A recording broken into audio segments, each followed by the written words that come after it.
Halo teman-teman, kali ini kita membahas alur dari film yang berjudul Redeemer. Nah, film ini sendiri bukan hanya menampilkan bela diri yang epik, namun juga memiliki alur cerita yang bagus. Bahkan mempunyai ending yang saya sendiri tidak menduganya. Berkisah tentang seorang mantan pembunuh yang menyesali perbuatannya di masa lalu.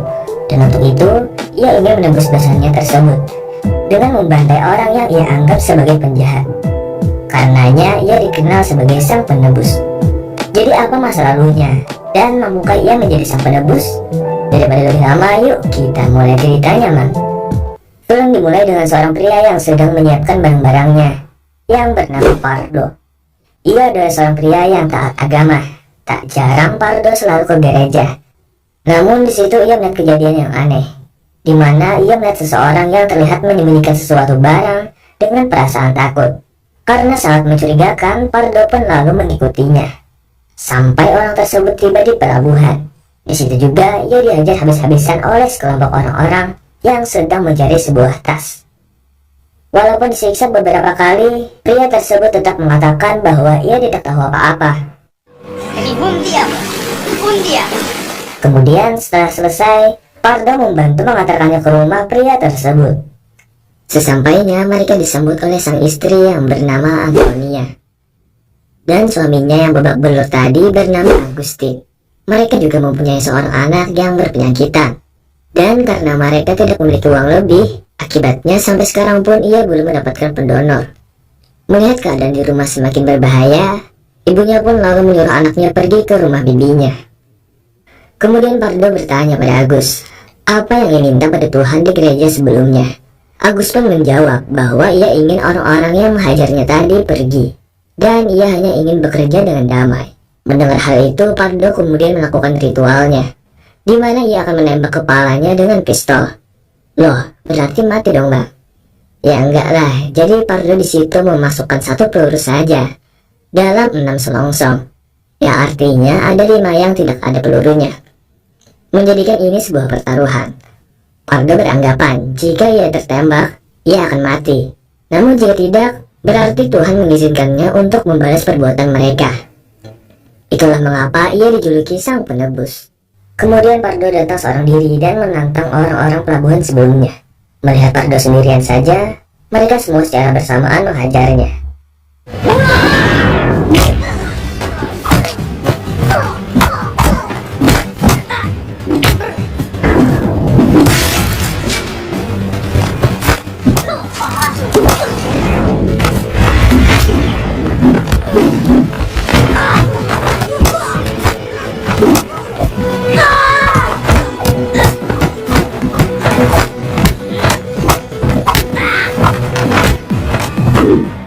Hanya dari kejauhan saja, Agus sangat ketakutan melihat keganasan dari Pardo yang tak segan-segan membunuh mereka.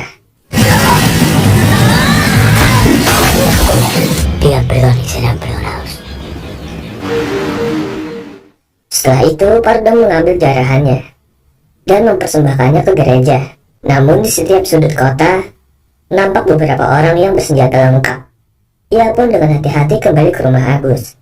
Dan sepertinya Pardo bukanlah orang yang mereka cari. Sesampainya Agus dengan rasa ketakutan memohon agar Pardo mau menolongnya yang sedang diincar oleh pasukan bersenjata tadi. Dan ternyata sebelumnya ia secara tak sengaja menemukan sebuah tas yang berisikan uang yang sangat banyak. Dan ia beralasan bahwa ia sudah menyumbangkan uang tersebut ke gereja. Pada akhirnya Pardo mau menolongnya dengan cara mengembalikan uang tersebut. Namun agar lebih aman, Pardo membawa Agus ke sebuah gua. Di situ juga Agus memberitahu letak tas tersebut. Singkat cerita, tibalah Pardo di tempat mereka seorang diri. Terlihat di sana terdapat puluhan orang bersiaga dengan bersenjata lengkap. Namun di sana Pardo hanya ingin memberitahu letak tas itu dan mengambil jalan damai. Walau ragu, pemimpinnya yang bernama Piedra terpaksa memeriksanya terlebih dahulu. Jadi Pardo masih ditahan di sana dengan puluhan pistol mengarah ke badannya. Dan jika tidak ada di gereja sana, maka Pardo harus dibunuh. Namun setelah dicari-cari, ternyata tas tersebut tidak ada. Dan Piedra pun menelpon anak buahnya untuk membunuh si Pardo.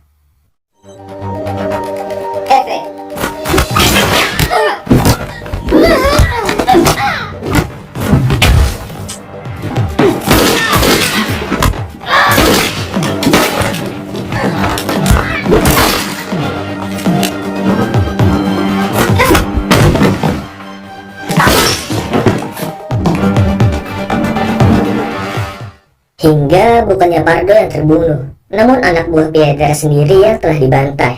Kemudian ia melaporkan hal tersebut kepada bosnya yang bernama Braddock.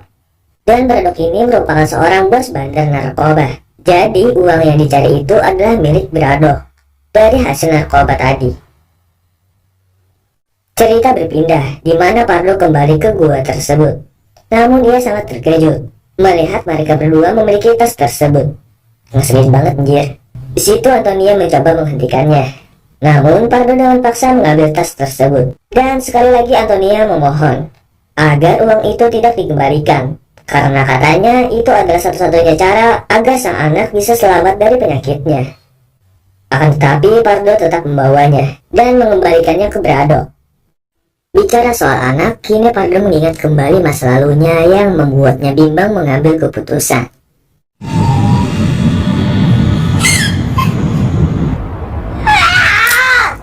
Sampai pada akhirnya ia mengembalikan uangnya kepada Antonia. Dan lagi-lagi Pardo melakukan ritualnya. Ve lo que le digo, si activa aquí puede llegar a pasarle a un cristiano como Paquiqui. ¡Para! No te pregunté a ti, a nadie más que a ti.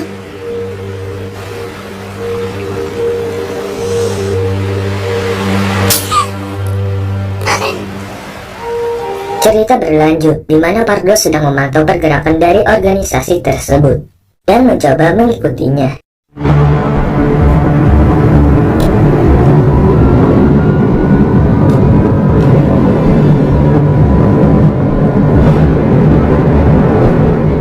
Hingga tibalah di tempat di mana narkoba itu disimpan. Namun tiba-tiba mobil tersebut kembali melaju. Pardo tetap mengikutinya. Namun ternyata itu adalah jebakan. Ia diserang oleh seorang yang cukup tangguh, yang mampu mengimbangi kehebatan Pardo.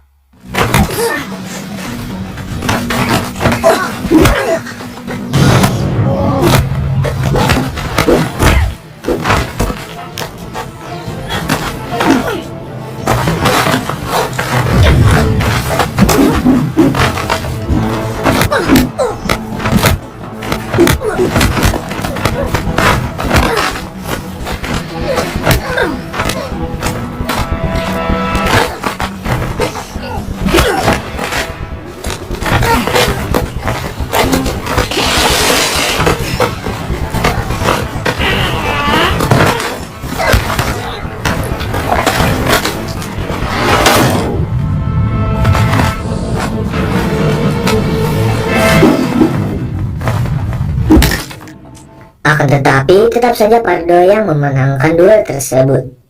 Karena terlanjur malam, ia kembali ke gua untuk mengistirahatkan diri. Dan saat itu, Antonia sangat perhatian kepada Pardo. Hal itu mengingatkannya pada kenangan kelam dengan istrinya, yang mana dulu pernah disiksa oleh seorang pria yang bernama Alakran, atau yang terkenal sebagai Scorpio. Nah, si Alakran ini dulunya menjongkel perut istri Pardo yang sedang hamil 9 bulan di hadapannya sendiri. Pardo yang digantung tidak bisa melakukan apa-apa. Hingga ia diberi dua pilihan, melihatnya tersiksa sampai mati, atau mengakhiri hidup sang istri di tangannya sendiri. Keputusannya kita lanjut nanti.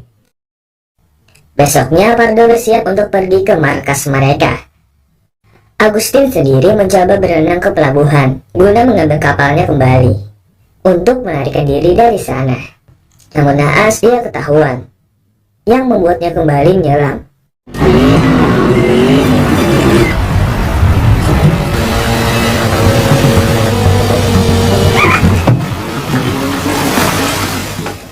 Sampai ia di tepi pantai dan bertemu Alakran. Cerita berlanjut di mana Pardo dengan santuy berjalan menuju markas narkoba tersebut.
Tapi sesampainya di rumah bos narkoba itu, nyatanya dia telah tertembak.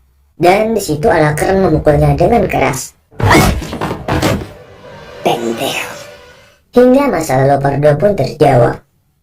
Rupanya waktu dulu Alakran mempunyai anak yang satu-satunya ia cintai di dunia ini. Pardo yang sebagai pembunuh bayaran mengincar kematian Alakran. Namun saat pertempuran berlangsung, ia secara tak sengaja menembak anak Alakran, yang membuat Alakran sangat marah. Hingga akhirnya ia terbangun dan melihat mereka juga disandra oleh Alakran. ¡Dale, cabrón!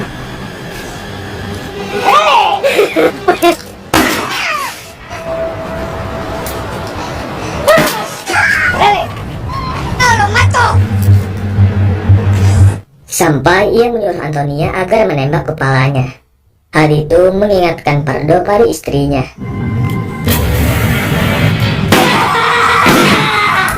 No me matar sin antes verme sufrir.